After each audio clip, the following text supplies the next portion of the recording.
Bhagavatam ക്യാൻറ്റോ 3 chapter 29. Bhagavatam സ്കന്ധം 3 അധ്യായം 29. ദേവഹൂതിരുവാച ലക്ഷണം മഹദാദീനാം പ്രകൃതേ പുരുഷസ്യ ച സ്വരൂപം ലക്ഷ്യതേ മീഷാം യേന തത് പാരമാർത്ഥികം യഥാ സാഖ്യേഷു കഥിതം യന്മൂലം തത്പ്രചക്ഷതേ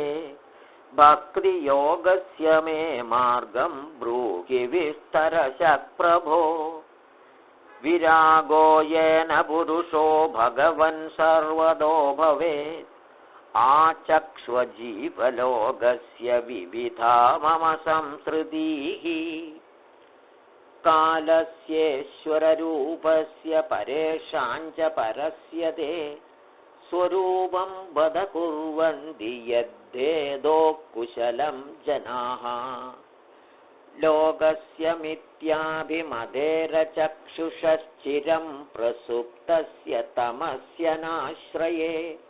ശ്രാന്തസ്യ കർമ്മസ്വനുവിദ്ധയാ ധിയാ ത്വമാവിരാസി കില യോഗഭാസ്കരഃ. മൈത്രേയ ഉവാച ഇതി മാധുർവചശ്ലക്ഷ്ണം പ്രതിനന്ദ്യ മഹാമുനിഃ ആബഭാഷേ കുരുശ്രേഷ്ഠപ്രീതസ്താം കരുണാർദിതഃ. ശ്രീഭഗവാനുവാച, കപിലൻ പറഞ്ഞു, ഭക്തിയോഗോ ബഹുവിധോ മാർഗൈർഭാമിനി ഭാവ്യതേ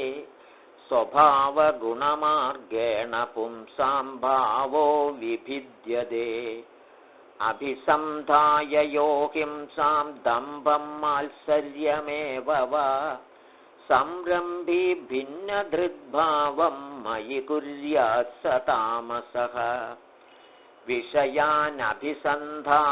യശ ഐശ്വര്യമേവ വാ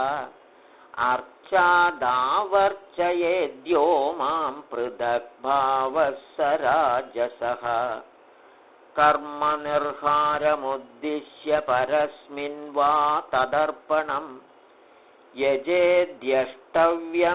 വാ പൃഥക് ഭാവഃ സ സാത്വികഃ.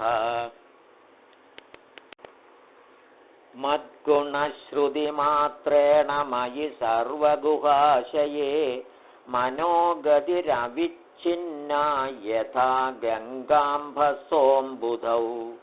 ലക്ഷണം ഭക്തിയോഗസ്യ നിർഗുണസ്യ ഹ്യുദാഹൃതം അഹൈതുക്യവ്യവഹിതാ യാ ഭക്തി പുരുഷോത്തമേ സാലോക്യ സാഷ്ടി സാമീപ്യ സാരൂപ്യൈകത്വമപ്യുത ദീയമാനം ന ഗൃഹ്ണന്തി വിനാ മത്സേവനം ജനാഃ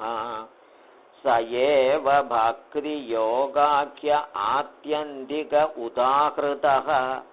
യേനാദിവ്രജ്യ ത്രിഗുണം മദ്ഭാവായോപപദ്യതേ നിഷേവിതേനാനിമിത്തേന സ്വധർമ്മേണ മഹീയസ ക്രിയായോഗേന ശസ്തേന നാദിഹ്യംസ്രേണ നിത്യശഃ. മദ്ധിഷ്ണ്യദർശനസ്പർശപൂജാസ്തുത്യഭിവന്ദനൈഃ ഭൂതേഷു മദ്ഭാവനയാ സത്വേനാസംഗമേന ച മഹദാം ബഹുമാനേന ദീനാനാമനുകമ്പയാ മൈത്ര്യാ ചൈവാത്മതുല്യേഷു യമേന നിയമേന ച ആധ്യാത്മികാനുശ്രവണാൻ നാമസങ്കീർത്തനാച്ച മേ ആർജവേനാര്യസംഗേന നിരസംക്രിയയാ തഥാ മദ്ധർമ്മണോ ഗുണൈരേദൈ പരിസംശുദ്ധ ആശയഃ പുരുഷസ്യാഞ്ച സാഭ്യേതി ശ്രുതമാത്ര ഗുണം ഹിമാം യഥാ വാദരഥോഘ്രാണമാവൃംഗ്രേ ഗന്ധ ആശയാത് ഏവം യോഗരഥം ചേദ ആത്മാനമവികാരിയത്.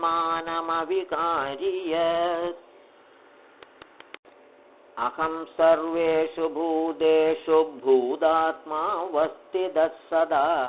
तमवज्ञाय मामर्थ्यः कुरुतेऽर्चाविडम्बनम् यो मां सर्वेषु भूतेषु सन्दमात्मानमीश्वरम् हित्वार्चां भजते मौढ्याद् भस्मन्येव जुहोति सः द्विषदः परकाये मां मानिनो भिन्नदर्शिनः भूतेषु बद्धवैरस्य न मनः शान्तिमृच्छति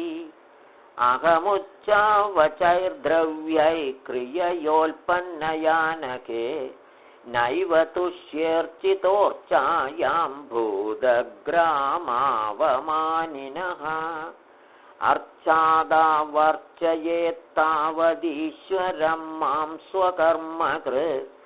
यावन्न वेद सुहृदि सर्वभूतेष्वस्थितम् आत्मनश्च परस्यापि यः करोत्यन्तरोदरम्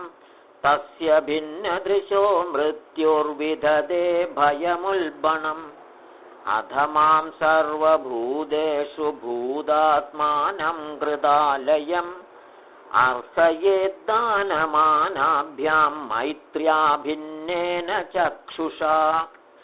जीवा श्रेष्ठा ह्यजीवानां ततः प्राणभृतः शुभे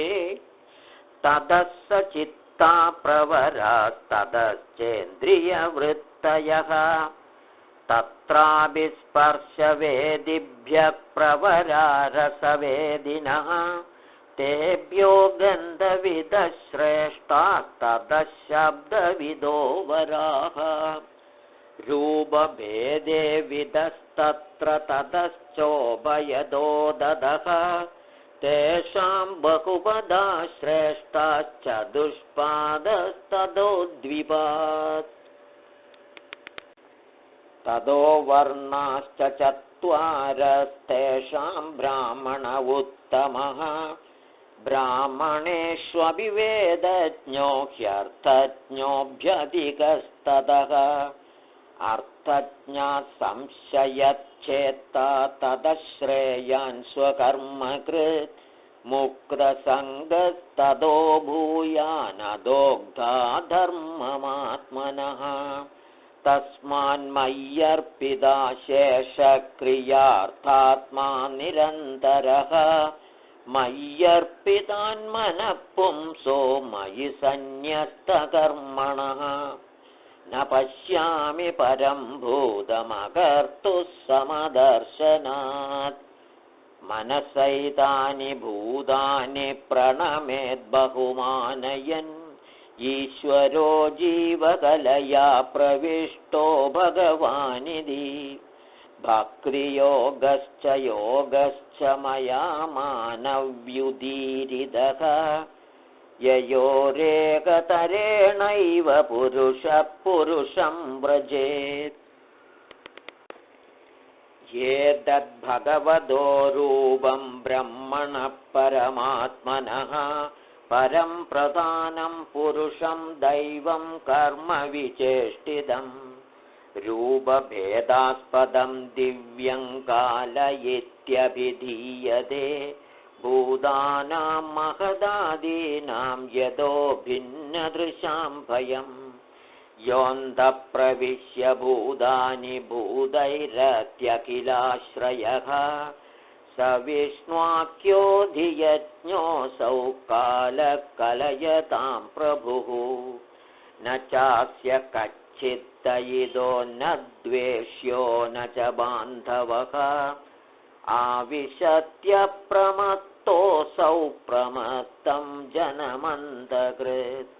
यद्भयाद्वादिवातोऽयं सूर्यस्तपति यद्भयात् यद्भयाद्वर्षदे देवो भगणो भाति यद्भयात् यद्वनस्पतयो भीता लताश्चौषाधिभिः सह